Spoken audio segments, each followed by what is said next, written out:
getting targeted. Another very important mindset to have is focusing on your aiming and shooting more than your building. Instead of instantly pulling out your builds every time you see an opponent, predict their location and be ready to fight. Dude, predict the future! Many of the top controller pros like Forbes and Unknown do a great job of only using their builds when necessary, and mainly using their aim and deadly predictions to confuse and take out enemies. Although editing and building courses are great ways to warm up and improve your mechanics, almost nothing is as good as straight up running 1v1s and practicing your skills in the game. The problem with edit courses and building courses is that you can't actually apply your editing and building skills to any in-game scenarios. You're constantly practicing doing specific edits and building maneuvers without any real application. For example, you could be in a build fight where you need to make an edit from an awkward angle. Most editing courses consist of one angle for each editing maneuver it offers in its practice. Practicing that edit 100 times in that editing course will make you fast, but only fast when hitting it from that angle.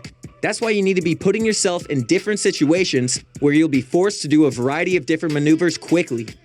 Now, of course, there's the argument of, if I'm going to 1v1, then why not just jump straight into arena or public matches?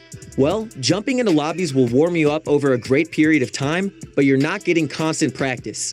Every game, you have to wait to load in, drop off the battle bus, find weapons, and then fight in scenarios where you may not even need to build. This could mean that it could take you 10 times longer to get a good warm-up in for building and editing, when you could have just done creative 1v1s, which gives you constant practice without any breaks in between. The reason we stress practicing your mechanics before hopping into games is because being able to pull off clutch edits and multiple moves consecutively are crucially important if you want to be successful during build battles and other close encounters. And more importantly, mechanical skills are very important on controller because it's easier for keyboard and mouse players to be versatile and speedy with their movements, whereas controller players tend to have more delays and pauses in between clicks. So we've talked about warming up, practicing building, practicing editing, but what about perfecting your most important skill? Aiming. Bullseye, buddy. Let's jump in. Although we could have included this in the last section, aiming is without a doubt the most important aspect of controller mechanics and gameplay in general, so it deserves its own section. Aim training is a very popular thing done on keyboard and mouse where players use things such as Kovacs and aim training softwares to develop their aim and their reaction time. Controller players don't have access to these programs as they're designed specifically for mouse, but luckily for controller players, Fortnite provides its own aim training within the game. And this is thanks to the hundreds of aim training creative maps that have been created. Here's a link to another one of our videos that provides some of the best aim training courses that you can use to improve your aim today. Watch through the video and be sure to plug in those codes so you can start practicing and improving your aim as soon as possible. Aiming is by far the most important aspect of competitive controller play, as having good aim is one of the strongest talents that most controller players have. You can literally watch any pro controller player play and you'll instantly realize that they hit almost all of their shots. And this is not a coincidence. These players become the best a huge part due to their aiming. A key rule in Fortnite is that if someone has an angle to shoot you, you'll always have an angle to shoot them back.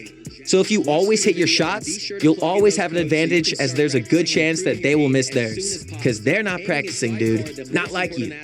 Similar to keyboard and mouse players, controller players need to have keybinds and settings that work well for them. Sure, Tfue may use his own specific sensitivity that makes him really good, but that doesn't mean Mongrel uses the same one. Almost all pro players have different sensitivities, and this is for a good reason.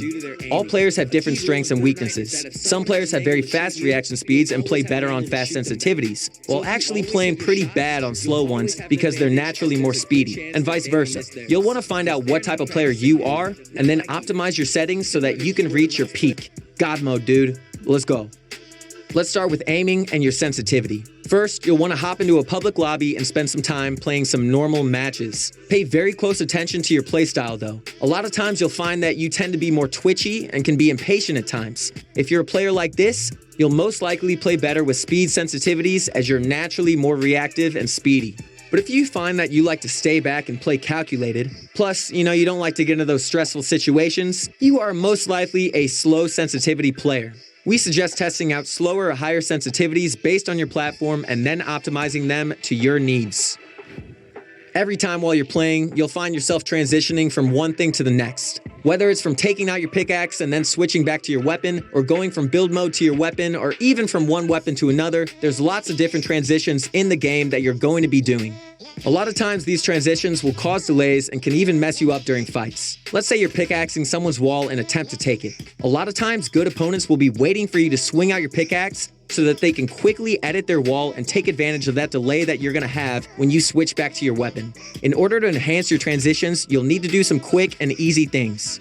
First, make sure that you don't transition in moments where you're not 100% safe. Switching to build mode or taking your pickaxe out when there's enemies nearby can be futile to your health, as it'll give anyone needs you an open window of time to damage you.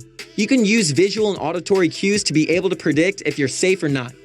Secondly, make sure that you're using those transitional cues to fool opponents.